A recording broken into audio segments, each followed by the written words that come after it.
قادیانی قرآن بانٹ رہے ہیں ترجمے والا، اس لیے قرآن ترجمے سے نہ پڑھیں. یہ فیس بک سوشل میڈیا، یار اس کی بجائے یہ کیوں نہیں کہتے کہ جی آپ یہ والا پڑھ لیں؟ ایگڑی اسلام کی خدمت ہے.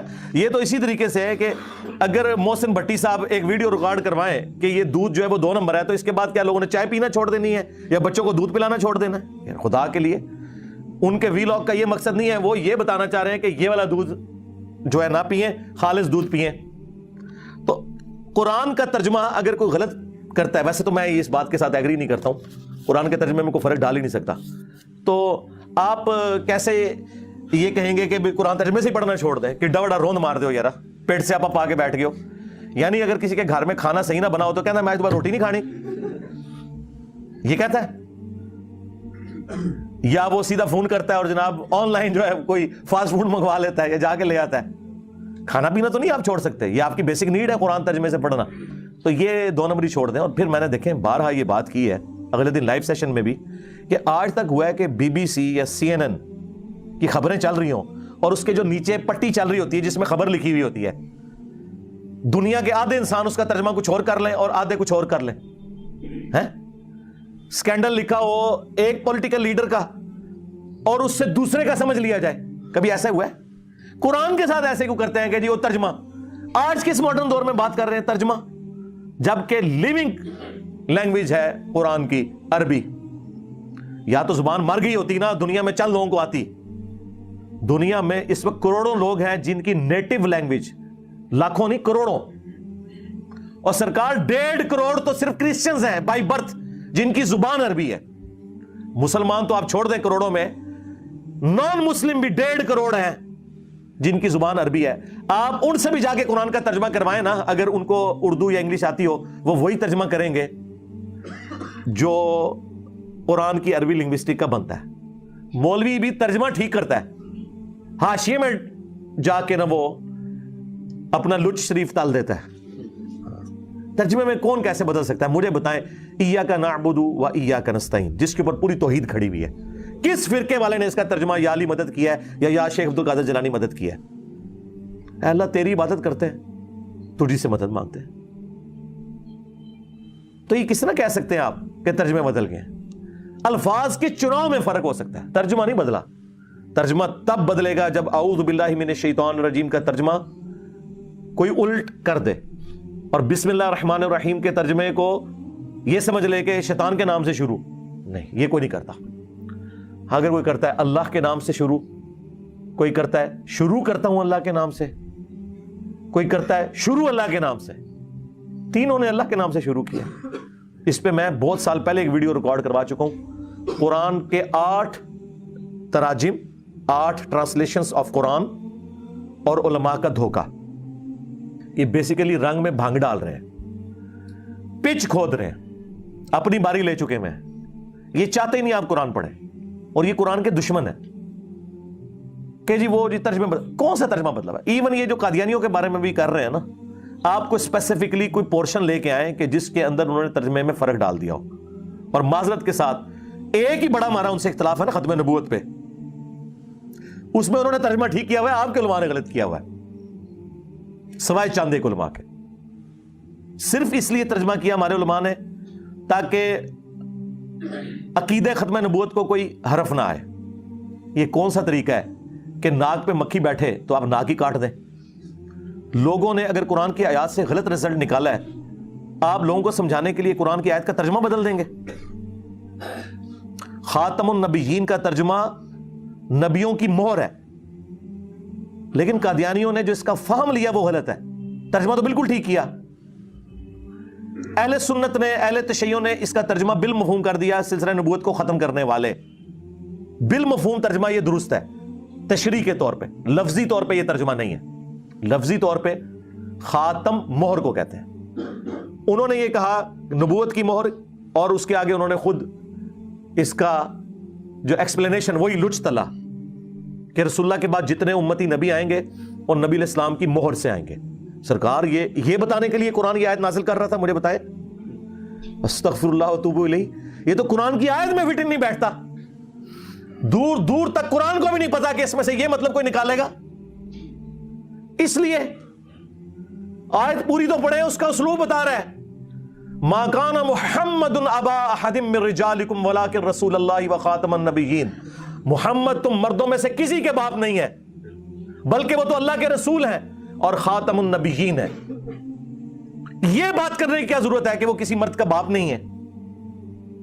یہ اس لیے ضرورت پڑی لاجیکلی کہ سلسلہ نبوت کو ختم کرنے کے لیے یہ چیز ضروری تھی کہ نبی علیہ السلام کا کوئی بیٹا جوانی کی عمر کو نہ پہنچے، ورنہ تو لوگ اعتراض کرتے کہ اگر ابراہیم کا بیٹا بھی پیغمبر، ابراہیم کا پوتا بھی پیغمبر، ابراہیم کا پڑپوتا بھی پیغمبر، یوسف بن یعقوب بن اسحاق بن ابراہیم علیہ السلام اجمعین، تو نبی علیہ السلام کا بیٹا کیوں نہیں پیغمبر؟ اعتراض بن سکتا تھا۔ تو اللہ تعالیٰ نے اس اعتراض کو کل کر دیا ختم نبوت کی آیت نازل فرما کے کہ وہ مردوں میں سے کسی کے باپ ہی نہیں ہے بلکہ وہ تو اللہ کے رسول ہے اور نبوت کی مہر ہے، سیل آف دا پروفٹ ہے۔ سیل آف دا پروفٹ اگلے زمانوں میں جب خط بھیجا جاتا تھا نا اس کے اوپر سیل لگتی تھی، آج کل بھی آپ ڈاکخانے میں وہ سیل چلتی ہے، بعض اوقات یہ سیل کر جاتے ہیں نا وہ دکانیں بھی ملاوٹ کے اوپر، تو اس کے اوپر ایک سیل لگا دیتے ہیں، وہ سیل آپ توڑیں گے، اس کو توڑے بغیر آپ وہ تالا کھول نہیں سکتے۔ تو سیل توڑنے کا مطلب یہ ہے کہ آپ نے بے ایمانی کی ہے، جس طرح غلام احمد قادیانی دجال نے وہ سیل توڑنے کی کوشش کی تو پکڑا گیا۔ سیل آف دا پروفٹ کا یہ مطلب کہاں سے ہو گیا کہ وہ مور لگا کے نبی علیہ السلام جو ہے وہ اپنے بعد پیغمبر بھیجا کریں گے؟ نعوذ باللہ۔ اور یہ جو میں مفہوم بیان کر رہا ہوں یہ مفہوم فٹ ان بیٹھتا ہے قرآن کی آیت میں اور صحیح بخاری کی اس حدیث میں جو آدھی قادیانی پیش کرتے ہیں کہ جی بخاری میں لکھا ہے کہ اگر نبی علیہ السلام کا بیٹا ابراہیم جوانی کی عمر کو پہنچتا تو پیغمبر ہوتا۔ وہ کہتے ہیں یہ اس بات کا ثبوت ہے کہ نبوت جاری ہے، لیکن ہم کیا کہتے ہیں؟ رکو ذرا، صبر کرو، آگے پڑھ کیا لکھا ہوا ہے۔ عبداللہ ابن ابی اوفا سے کسی نے پوچھا، بخاری کے الفاظ ہیں، کیا آپ نے رسول اللہ کے بیٹے ابراہیم کو دیکھا تھا جو ماریا قبطیہ سے پیدا ہوئے اور بچپن میں فوت ہو گئے 2 سال کی عمر میں؟ انہوں نے کہا ہاں میں نے دیکھا، وہ بچپن ہی میں فوت ہو گئے تھے، اگر وہ زندہ رہتے تو پیغمبر ہوتے، لیکن چونکہ رسول اللہ آخری نبی ہے اس لیے اللہ تعالیٰ نے انہیں بچپن ہی میں فوت کر دیا۔ جو میں نے کہا تھا نا کہ یہ کیا ختم نبوت کی آیت میں یہ اس بات کا کیا مطلب تھا؟ ما کان محمد ابا احد من رجالکم، تو مردوں میں سے کسی کے باپ نہیں، بولا کہ رسول اللہ، بلکہ وہ تو رسول ہے اور رسول بھی عام نہیں، وہ خاتم النبیین۔ اس کی تشریح خود بخاری میں ہوئی ہے، عبداللہ ابن ابی اوفا نے کی ہوئی ہے رضی اللہ تعالیٰ عنہ، 86 ہجری میں فوت ہوئے ہیں، حضور کے بعد 75 سال تک زندہ رہے ہیں، سینئر صاحب فوت ہونے والے جو اینڈ میں ان میں سے ایک ہے۔ انہوں نے پکڑ کے جناب کہا جی وہ مورے لگا لگا کے بھیجیں گے۔ اللہ اکبر، خدا کے لیے یہ تو کسی جاہل آدمی کو بھی پڑھائیں وہ یہ مطلب نہیں نکالے گا اس میں سے۔ پھر بھی اگر وہاں رہ گیا تو بخاری مسلم دونوں میں حدیث ہے، نبی علیہ السلام نے فرمایا میری مثال اور اگلے انبیاء کی مثال اس خوبصورت عمارت کی سی ہے جس میں صرف ایک اینٹ لگنے کی جگہ باقی ہے۔ جتنے لوگ گزرتے ہیں اس عمارت کی تعریف کرتے ہیں اور ساتھ یہ بھی کہتے ہیں اگر یہ ایک اینٹ لگ جائے تو یہ عمارت پرفیکٹ ہو جائے، اور وہ ایک اینٹ میں ہوں، نبی علیہ السلام نے فرمایا۔ اور پھر آپ نے فرمایا انا خاتم النبیین۔ اب یہاں پہ خاتم النبیین کا جو لفظ ہے، میں نبوت کی مہر ہوں، اس کو آپ علیہ السلام کس کے ساتھ تشبیہ دے رہے ہیں کہ ایک اینٹ کی جگہ باقی ہے، اس کے بعد یہ محل سیل۔ جس طرح جج جب فیصلہ لکھتا ہے نا اینڈ پہ قلم توڑ دیتا ہے، وہ قلم توڑنا جو ہے وہ سیل ہوتی ہے، اس کے بعد کوئی ڈاکومنٹ میں چیز ایڈ نہیں ہو سکتی۔ یا اگر کسی سرکاری ڈاکومنٹ کے اوپر سیل لگے مہر کی فارم میں، اگر آپ سیل سے مراد وہ والی مہر لیتے ہیں جو نبی علیہ السلام کی انگوٹھی والی سیل تھی، وہ والی سیل لیتے ہیں مراد، سٹیمپ جسے کہتے ہیں، 2 معنی ہو گئے، ایک سیل اور ایک سٹیمپ۔ اگر سٹیمپ بھی لیں تو ڈاکومنٹ کے اینڈ پہ جب سٹیمپ لگتی ہے اس کے بعد ڈاکومنٹ میں کوئی چیز ایڈ کریں تو جرم ہوتا ہے۔ آپ نے دیکھا ہے وہ سیل کہاں جا کے لگتی ہے؟ جہاں پہ سگنیچر کی ہوتے ہیں، تاکہ اگر کوئی سگنیچر بدلنا چاہے تو بدل نہ سکے، پکڑا جائے۔ تو یہ دجال پکڑا گیا نا، اس نے کہا کہ نہیں، اس کا مطلب ہے کہ حضور علیہ السلام وہاں مورے لگا لگا کے نا اپنے بعد پیغمبر بھیجیں گے اور میں امتی نبی ہوں، نعوذ باللہ۔ اس کا کوئی دور دور تک، اچھا لوگ کہتے ہیں جی ان کی باتوں کا جواب دیں، سب سے زیادہ میری ویڈیوز ریکارڈ ہیں قادیانیوں کے دھوکوں کے اوپر، باقیوں نے تو صرف گالیاں نکالی ہیں، جی وہ ٹوائلٹ میں مر گیا اور فلاں جگہ مر، خدا یہ علمی بات کر رہے ہیں۔ اس طرح کی باتوں نے تو انہیں ان کے فاسد نظریات کے اوپر محکم کیا ہے۔ علمی بات کریں، ہم نے علمی جواب دیے۔ اس وقت پلانٹ ارتھ پہ جو لوگ چندے کھا رہے ہیں نا ختم نبوت کے نام پہ، کوئی ایک ویڈیو دکھا دے، میں 2 نہیں کہہ رہا، ایک ویڈیو علمی جو ان کے دلائل کا جواب دیا ہو. جتنی ختم نبوت کانفرنسز ہو رہی ہیں, چاہے وہ عالمی مجلس ختم نبوت دیوبندیوں کی کر رہی ہو یا بریلویوں کی TLP کر رہی ہو, ختم نبوت کے نام پہ اینٹی قادیانی ہیں, ختم نبوت پہ بات نہیں کرتے کیونکہ وہاں چشتی رسول اللہ, ہائے ہائے ہائے اشرف رسول اللہ, اے زخم ہے تہاڈا چلنا ہے, بار بار چلنا ہے. تہاڈے ابے چشتی رسول اللہ اشرف رسول اللہ نو انڈورس کرن تے تسی نہ لو ختم نبوت دا, نہ سمجھو ختم نبوت تہاڈا کیا لینا دینا, خود ڈاکو ہیں آپ کے بزرگ ختم نبوت کے اوپر, آپ لوگوں نے اس کو گراؤنڈز پرووائڈ کی ہیں. آپ غلام احمد قادیانی دجال کی کتابیں پڑھیں, اس نے بابوں کے یہ سارے کلمے کوٹ کیے ہیں, شیخ احمد سرندی کی باتیں کوٹ کی ہیں جو اس نے اپنے مکتوبات کے اندر اپنے بارے میں دعوے کیے ہیں کہ میں اولو العزم پیغمبروں کا نائب ہوں اور میں اگر 1000 سال کا مجدد ہوں, اور جو وہ ارشادات فرماتا رہے انورٹڈ کاماس کے اندر وہ اس نے کوٹ کیے ہیں. کشتی نوح کی کتاب پڑھیں, بازید بستامی کے دعوے. تمہارا بابا جو ہے شراب کو انگوروں کا جوس کہہ کے پی جائے, تسی سبحان اللہ پڑھو, اور دوسرا کہ یہ شراب ہے تو تسی لانتا بھیجو, اور دونوں ایک جیسے ہی ہو. یہ تمہارے بزرگوں کی جائز روحانی اولاد تھا بلکہ شیطانی اولاد. چھوڑ دیں, یہ انہوں نے دھوکے دیے میں, اور میں نے تو اللہ کے فضل سے ایک ایسی حدیث بیان کر کے رزلٹ نکالا ہے جو مجھ سے پہلے آج تک کسی کے دماغ میں نہیں آیا تھا کہ اس حدیث میں سے یہ رزلٹ نکلتا ہے. اور مفتی حنیف قریشی صاحب حافظہ اللہ تعالی بھی اس پروگرام میں موجود تھے جو مولا علی علیہ السلام کی شہادت کے اوپر پروگرام ہوا تھا پچھلے رمضان میں GTV کے اوپر, اور انہوں نے بعد میں اس کی تحسین کی, بلکہ وہ ویڈیو کے دوران بھی بڑے خوش ہوئے جو میں نے رزلٹ نکالا کہ بخاری اور مسلم دونوں میں حدیث ہے کہ نبی علیہ السلام نے غزوہ تبوک کے موقع پر جب حضرت علی کو اہل مدینہ کے اوپر اپنے خلیفہ کے طور پر, اپنے نائب کے طور پر چھوڑا تو وہ رو پڑے, یا رسول اللہ میں آپ کے ساتھ جاؤں گا, کیونکہ یہ پہلا اور آخری موقع تھا کہ مولا علی کسی جنگ میں حضور کے ساتھ نہیں تھے, ہمیشہ سائے کی طرح ساتھ ہوتے تھے.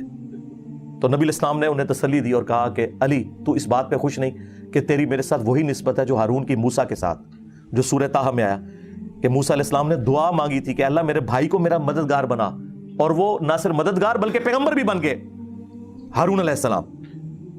تیری میرے ساتھ وہی نسبت ہے جو ہارون کی موسیٰ کے ساتھ, مگر میرے بعد کوئی نبی نہیں. یعنی اگر میرے بعد کوئی نبی ہوتا تو کون ہوتا؟ حضرت علی, مولا علی علیہ السلام.